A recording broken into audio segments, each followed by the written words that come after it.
आज हम पढ़ेंगे पाठ 4 शहर चले गांव की ओर। प्रस्तुत कहानी में दो मित्रों के माध्यम से शहर और गांव की जिंदगी की तुलना की गई है। मोहन ने जैसे ही कमरे में पैर रखा तो उसकी छोटी बहन दीपा चिल्लाई, माँ माँ दादा आ गया। और दीपा के तीव्र स्वर ने उसके मन में हर्ष का संचार कर दिया। संचार मतलब फैलाना। वह तेज कमरे से अंदर आ गई और अपने खोए हुए पुत्र मोहन को देखकर अवाक यानी निशब्द रह गई। उसके मुंह से एक शब्द भी नहीं निकला।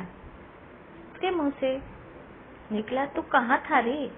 फिर उसका गला भर गया और उसकी आंखें छलछला उठी।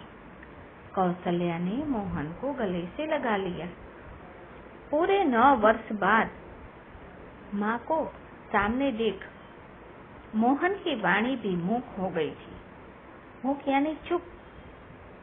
उसे एहसास हुआ, आभास यानी एहसास हो गया था, जैसे माँ के अनवरत आंसुओं के वेग में उसके सारे शब्द बह गए हो। वह भी माँ के सीने से लगकर रोने लगा। जलपान के पश्चात स्थिति सामान्य हो गई थी। बातों का सिलसिला आरंभ हुआ। माँ उससे पूछती रही कि मोहन उत्तर देता रहा। मोहन को अपने बचपन के मित्र प्रताप की याद आ गई। उसने माँ को पूछा कि माँ, प्रताप कैसा है? ठीक है, तुम्हें बहुत याद करता है, माँ ने उत्तर दिया।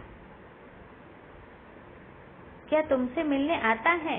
मोहन ने जिज्ञासा प्रकट की यानी जानने की इच्छा प्रकट की कि क्या वो तुमसे मिलने आता है।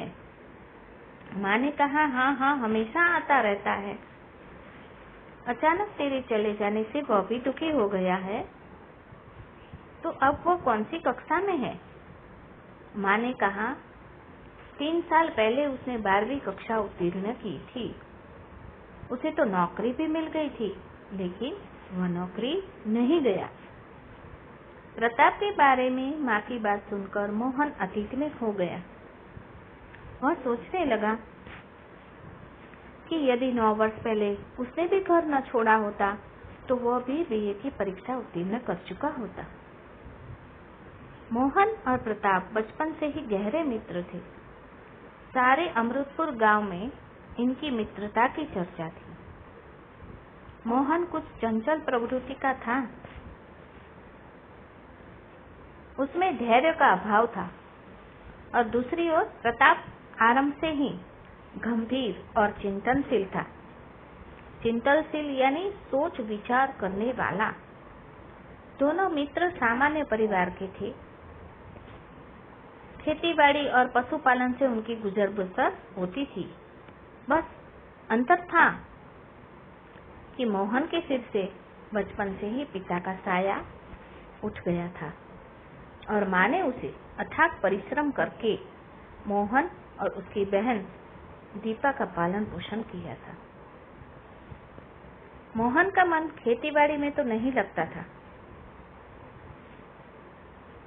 उसने शहर की कई झूठी सच्ची कहानियां सुन रखी थी। उसके मन में शहरी जीवन के सपने पलने लगे। उसके यही सपने उसे अमृतपुर से दिल्ली ले गए। उसे पता था कि कभी भी उसे कोई दिल्ली जाने की अनुमति यानी कि परमिशन नहीं देंगे, इसलिए वह बिना कुछ कहे एक दिन स्कूल से ही दिल्ली भाग गया। जब माँ ने पूछा, अरे क्या सोच रहा है? कुछ नहीं। मोहन को लगा जैसे माँ ने उसे नींद से जगा दिया। मैं जानती हूँ कि प्रताप के बारे में तू सोच रहा होगा। उससे मिल ले, वह अपने बगीचे में होगा। हाँ माँ, मैं प्रताप से मिलकर आता हूँ, कहकर मोहन चुपचाप खड़ा हो गया। मोहन प्रताप के बगीचे पर पहुंचा ही था। उसने देखा कि प्रताप पेड़ों के पत्ते के थाले बना रहा था और आड़ू, नाशपाती, खुबानी और सेब के पेड़ प्रताप के परिश्रम और लगन, आत्मविश्वास की कहानी कह रहे थे। मोहन चुपचाप देखता रहा। उसने अनुभव किया कि प्रताप उसकी अपेक्षा यानी कि उसकी तुलना की अधिक धुष्ट-पुष्ट यानी हट्टा-कट्टा नौजवान था। अचानक काम खत्म हुआ और प्रताप के हाथ रुक गए। उसके गुलाबी चेहरे पर पसीने की बूंदें उभर आई थी। उन बूंदों को देखकर ऐसा लगता था मानो बुरांस के फूल, बुरांस यानी नेपाल का राष्ट्रीय फ्लावर जो है वो बुरांस है, बुरांस के फूल पर ओस के बिंदु झिलमिला रहे। ओस यानी ड्यू। प्रताप ने अपनी नजर उठाई। वह मोहन को देखकर आश्चर्यचकित हो गया। उसके मन में भी मोहन की ही भांति एक हुक उठी और दोनों एक दूसरे से लिपट गए। फिर दोनों एक पेड़ के नीचे बैठ गए और बातों की झड़ी लग गई। प्रताप ने पूछा, पहले तो यह बता कि इतना कमजोर क्यों हो रहा है? कमजोर तो नहीं हूँ, ठीक ठाक हूँ, मोहन ने अपने मन की पीड़ा छुपाते हुए उत्तर दिया। आजकल कहाँ है तू? प्रताप ने उसकी बात आगे बढ़ाई। दिल्ली। दिल्ली? दिल्ली में क्या करते हो? नौकरी? कैसी नौकरी? एक सेठ के यहाँ घरेलू नौकर हूँ। तो तुम्हें तनख्वाह क्या मिलती है? 1000 रुपये महीना। खाने पीने और रहने की व्यवस्था है। व्यवस्था यानी प्रबंध। सेठ के घर में ही खाता पीता हूँ, वहीं उसके गैराज में सो जाता हूँ। तो इसका मतलब यह हुआ कि पूरे दिन का तू नौकर है। रोटी पकाने से लेकर बर्तन मांजने तक का काम तुम्हें करना पड़ता होगा। हाँ हाँ, कुछ ऐसा ही। क्षण भर के लिए वह दोनों चुप हो गए और प्रताप की नजर, दृष्टि यानी नजर मोहन के चेहरे पर ठहर गई और जाने क्यों मोहन झेप गया यानी संकोचा गया। उसने नजर झुकाई और प्रताप से कहा, पढ़ने में तो तूने बहुत तरक्की की और माँ बता रही कि तुझे नौकरी भी मिल गई थी। हाँ, मैंने 12वीं कक्षा प्रथम श्रेणी में उत्तीर्ण की थी। 3000 रुपये महीने की एक नौकरी मुरादाबाद में मिल भी गई थी, लेकिन मैं नहीं गया। क्यों नहीं गए तुम? मोहन ने जिज्ञासा प्रकट की, जानने की इच्छा।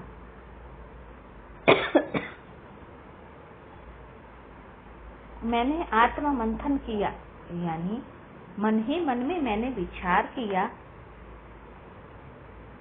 और निर्णय किया कि मैं नौकरी की लालच में अपना घर और गांव छोड़कर नहीं जाऊंगा। तुमने ऐसा निर्णय क्यों किया? मैंने सोचा यदि मैं नौकरी पर शहर जाता हूँ तो बूढ़े माता पिता को साथ रखकर 3000 रुपये में गुजर बसर करना कठिन होगा। साथ ही जमीन जायदाद, पशु, शुद्ध खान पान, गांव का प्राकृतिक वातावरण और यहाँ के हितैषियों यानी हित की इच्छा रखने वाले से भी हाथ धोना पड़ेगा। और मैंने यह भी सोचा कि 3000 रुपये तो मैं अपने गांव में भी कमा सकता हूँ और वह भी स्वतंत्र रूप से बिना किसी गुलामी के।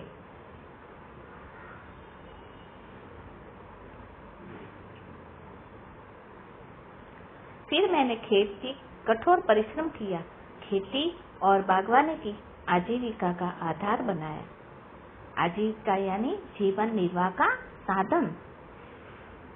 फलदार वृक्ष भी लगाए और बैंक से ऋण यानी कि कर्ज लेकर 2 उत्तम नस्ल यानी किस्म की गायें खरीदी। यहाँ मैं और मेरे घर के लोग गाय का ताजा दूध भी पीते हैं। अपनी धरती के अन्न, फल और सब्जियां भी खाते हैं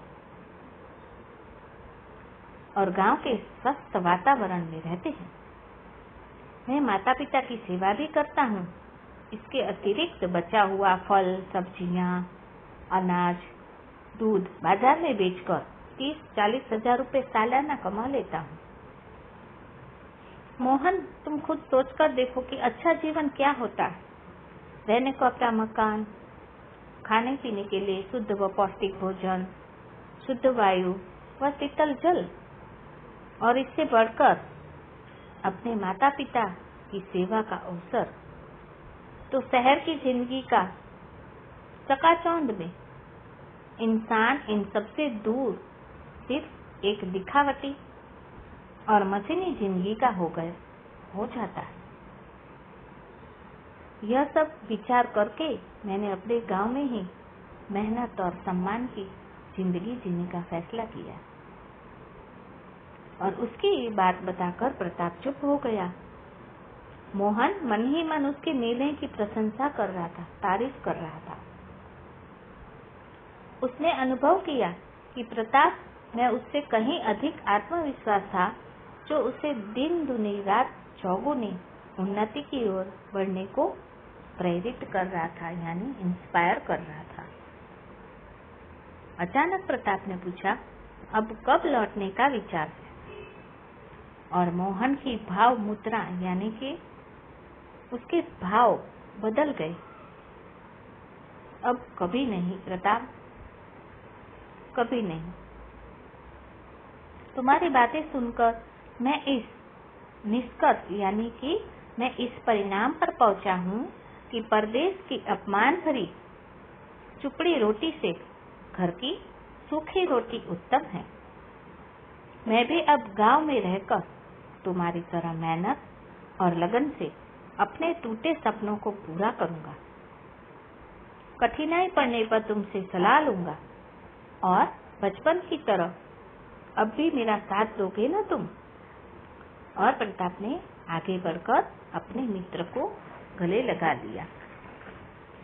इस कहानी में लेखक अश्व घोष है, जो हमें बताना चाहते हैं कि शहर की भौतिक सुख सुविधाएं मनुष्य की आंखें चौंधिया देती है, किंतु ग्रामीण परिवेश की शुद्धता व नैतिकता का शहरी जीवन से कोई मेल नहीं होता है।